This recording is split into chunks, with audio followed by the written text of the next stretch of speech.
Friends, welcome to my channel linear math classes. And आज हम लोग इस क्लास में एनसीईआरटी बुक के 11th क्लास के चैप्टर फर्स्ट को ही देखेंगे। और पिछले क्लास में हम लोगों ने सेट को पढ़ा था और सेट के कुछ डेफिनेशन को भी देखा था, सेट का कुछ सवाल भी बनाया था हम लोगों ने। आज भी हम लोग सेट के बारे में ही कुछ पॉइंट जानेंगे, तो चलिए स्टार्ट करते हैं। तो पिछले क्लास में जैसा मैंने आप लोगों को बताया था कि सेट किसी वस्तु का एक अच्छी तरह से परिभाषित संग्रह है। Set is well defined collection of object, वैसा कलेक्शन जो पर्सन टू पर्सन चेंज ना होता हो, वैसा कलेक्शन जो पर्सन टू पर्सन चेंज ना होता हो। चलिए हम लोग एक ऑप्शन से समझते हैं। जैसे ये बॉक्स है, इस बॉक्स में 6 कलर रखे हुए हैं, मतलब ये कह सकते हैं कि ये 6 कलर का एक संग्रह है। 6 कलर का एक संग्रह है जिसमें रेड है, ब्लैक है, पिंक है, येलो है, वाइट है एंड ग्रीन है। तो जैसे मोनू ने कहा कि इसमें 6 कलर हैं जिसमें रेड है, ब्लैक है, पिंक है, येलो है, वाइट है, ग्रीन है। और सोनू ने भी यही बात बोली, सोनू ने भी यही बात बोली। तो ये क्या हो जाएंगे, ये एक सेट के अंतर्गत आ जाएंगे।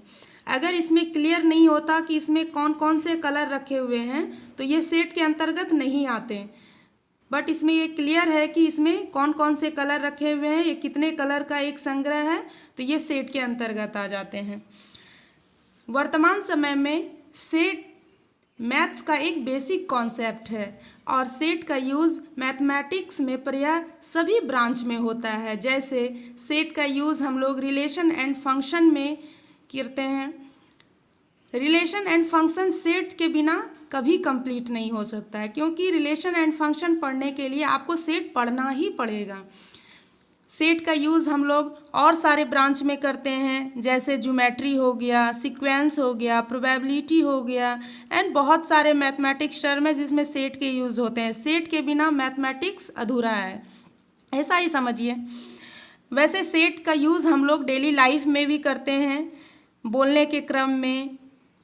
जैसे हम लोग ए पैक ऑफ कार्ड बोलते हैं, ताश की गद्दी, एक क्राउड ऑफ पीपुल, व्यक्तियों की भीड़, एक क्रिकेट टीम इत्यादि, ये सब भी सेट के अंतर्गत ही आते हैं। मैथमेटिक्स टर्म में अगर सेट को देखा जाए तो उसमें विभिन्न कलेक्शन है। चलिए एग्जाम्पल के तौर पे देखते हैं। ए नेचुरल नंबर, सेट का यूज़ हम लोग मैथमेटिक्स में विभिन्न संग्रहों में करते हैं। जैसे एग्जाम्पल के तौर पे नेचुरल नंबर्स, प्राकृतिक संख्याओं का संग्रह। तो नेचुरल नंबर प्राकृतिक संख्याओं का संग्रह, 1 2 3 4 and so on. Friends, so on को 3 पॉइंट से ही हम लोग डिनोट करते हैं, 3 पॉइंट से ही डिनोट करते हैं। 3 पॉइंट्स आप लोग ही दीजिएगा, वो सो ऑन तक टर्म डिनोट हो जाएंगे।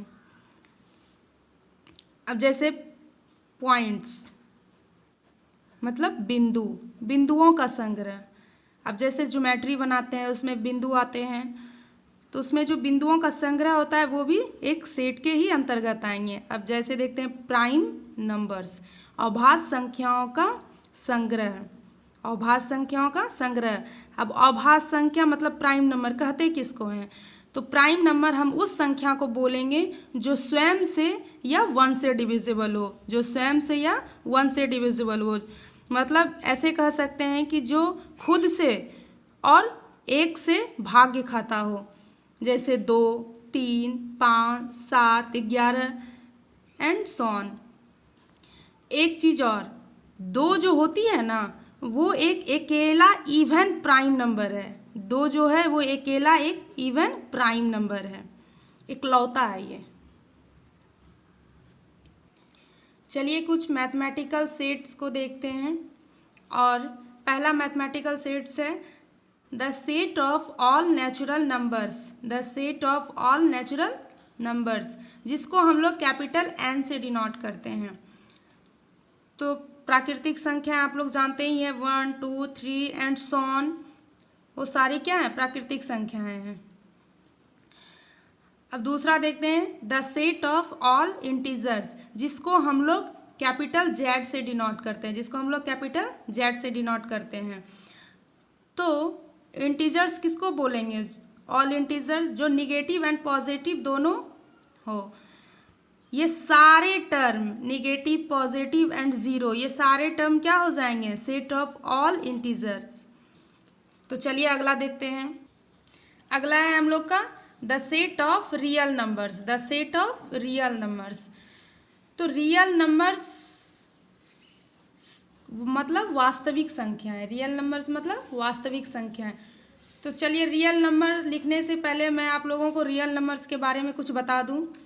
तो रियल नंबर्स दो तरह के होते हैं, एक विदाउट डेसिमल, एक विथ डेसिमल, मतलब बिना पॉइंट के और पॉइंट के साथ। बिना पॉइंट्स के भी तीन टर्म्स होते हैं, एक टर्मिनेटिंग, एक नॉन टर्मिनेटिंग बट रिपीटिंग, और तीसरा होता है non terminating and non repeating. और विथ डेसिमल में देखते हैं, तो विथ डेसिमल में सारी संख्या आ जाएंगी, निगेटिव, पॉजिटिव एंड ज़ीरो, जिसको हम लोग इंटीजर्स बोलते हैं। तो ये पॉजिटिव टर्म्स को हम लोग क्या बोलेंगे, पॉजिटिव इंटीजर। पॉजिटिव टर्म्स को हम लोग क्या बोलेंगे, ये सारे टर्म को क्या बोलेंगे, पॉजिटिव इंटीजर। ये सारे टर्म को क्या बोलेंगे, जो पॉजिटिव है इसको पॉजिटिव इंटीजर बोलेंगे, जिसको हम लोग नेचुरल नंबर भी बोलते हैं, और इसको हम लोग काउंटिंग नंबर भी बोलते हैं। और अगर उसमें जीरो लग जाए तो वो सारे क्या हो जाएंगे, होल नंबर्स। अगर उसमें जीरो लग जाए तो वो सारे क्या हो जाएंगे, होल नंबर्स। पॉजिटिव के साथ जीरो लग जाएंगे तो होल नंबर्स। और ये सारे निगेटिव टर्म्स को बोलेंगे निगेटिव इंटीजर। अब चलिए विथ डेसिमल टर्म को देखते हैं पॉइंट के साथ। तो अक्सर आपने देखा होगा कि ऐसे भाज्य संख्याएं आती हैं जो डिवाइड्स करने के बाद पॉइंट आते हैं, अब वो पॉइंट्स के बाद समाप्त हो जाते हैं। टर्मिनेटिंग का हिंदी होता है समाप्त, टर्मिनेटिंग का हिंदी होता है समाप्त। तो चलिए उसके एग्जाम्पल हैं 1.12। आप लोग बहुत सारी संख्याओं में भाग दिए होंगे, जैसे हम लोग एक और भाग दे के देखते हैं। 5 में अगर हम लोग 4 को भाग लगाते हैं तो 4 एका 4, 1 बच गया, 0.4 दूना 8 एंड 4 पंचे 20। तो देखिए जैसे हम लोग इसको भाग लगाएं तो 1.25 के बाद एंडिंग हो गया। ऐसे ही टर्म को हम लोग टर्मिनेटिंग फॉर्म बोलते हैं। अब आता है नॉन टर्मिनेटिंग बट रिपीटिंग, मतलब दशमलव के बाद बिना समाप्त लेकिन संख्या क्या हो, रिपीट हो, संख्या क्या हो, रिपीट हो। ऐसे टर्म को हम लोग बोलते हैं नॉन टर्मिनेटिंग बट रिपीटिंग। बहुत सारे एग्जाम्पल हैं। अब आता है तीसरा non terminating and non repeating, बिना समाप्ति और बिना रिपीट के, जैसे 1.2, 3, 4 and so on. Terminating and non terminating form को ही हम लोग बोलते हैं rational number. Terminating and non terminating form को ही हम लोग बोलते हैं rational number. Rational numbers, number P/Q के फॉर्म में होते हैं, जैसे 3/2, 5/4। और रैशनल नंबर को हम लोग कैपिटल Q से डिनोट करते हैं, कैपिटल Q से डिनोट करते हैं।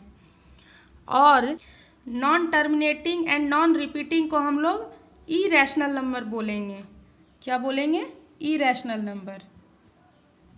और ये सारे term positive, negative, whole number, rational number, irrational number, ये सारे टर्म मिलके एक वास्तविक संख्या का निर्माण करते हैं। ये सारे टर्म मिलके एक वास्तविक संख्याओं का निर्माण करते हैं, जिसको हम लोग रियल नंबर बोलते हैं, जिसको हम लोग रियल नंबर बोलते हैं। चलिए हम लोग एक सवाल देखते हैं। पिछले क्लास में हम लोग set builder form to roster form किए थे। इस क्लास में हम लोग रोस्टर फॉर्म में सवाल दिया हुआ है और हमको बनाना किस में है, सेट बिल्डर फॉर्म में। सेट बिल्डर फॉर्म में सवाल क्या है हम लोगों का, write the set A equal to 1 4 9 16 25 in the set builder form. इसको हम लोग सेट बिल्डर फॉर्म में सॉल्व करते हैं। तो चलिए सॉल्व करते हैं। तो solution, we may write the set A as, set A को हम लोग बिल्डर फॉर्म में कैसे डिनोट करेंगे, ये सारे जो टर्म हैं इसको हम लोग एक्स मान लेते हैं, इसको हम लोग एक्स मान लेते हैं। और अब यहाँ पे देखिए सारे टर्म्स, ये 1 का स्क्वायर है, ये 2 का स्क्वायर है, ये 3 का स्क्वायर है, ये 4 का स्क्वायर है और ये 5 का स्क्वायर है। तो ये क्या है, कंटिन्यू एक 1 2 3 4 5 इन सारे के स्क्वायर हैं ये। तो इसको हम लोग x मान लेते हैं और x एलिमेंट यहाँ पे फिक्स कर देते हैं। और x की प्रॉपर्टी क्या है, x is the square of a natural number, मतलब वो सारे टर्म्स नेचुरल नंबर के स्क्वायर हैं। इसको हम लोग इस तरह भी लिख सकते हैं, we can write a equal to x element x equal to n square. अभी हम लोगों ने देखा कि नेचुरल नंबर n टर्म तक जाते हैं, नेचुरल नंबर n टर्म्स तक जाते हैं और उसको हम लोग कैपिटल N से डिनोट करते हैं। तो नेचुरल नंबर के वो क्या है, स्क्वायर हैं, तो n स्क्वायर हो जाएगा। वेयर n बिलोंग्स टू, इसको हम लोग बिलोंग्स टू बोलते हैं, इसको ये सिंबल को बिलोंग्स टू बोलते हैं। तो n belongs to capital N। चलिए बिलोंग्स टू देखते हैं। बिलोंग्स टू का मतलब होता है रिलेटेड, बिलोंग्स टू का मतलब होता है रिलेटेड, मतलब संबंध। जैसे आप किसी से बिलोंग करते हैं, जैसे यहाँ पे जो सेट दिया हुआ है 1 4 9 16 25, ये सारे एलिमेंट इस सेट से बिलोंग करते हैं, ये सारे एलिमेंट इस सेट से बिलोंग करते हैं। मतलब ऐसा समझ लीजिए कि ये सारे जो एलिमेंट हैं इस ए सेट का सदस्य हैं, ये सारे जो एलिमेंट है ए सेट का सदस्य हैं। और इसी टर्म को हम लोग बिलोंग्स टू बोलते हैं। 1 बिलोंग्स करेगा ए में, जैसे 1 belongs to A, 4 belongs to A, इसी तरह 9 बिलोंग्स टू ए।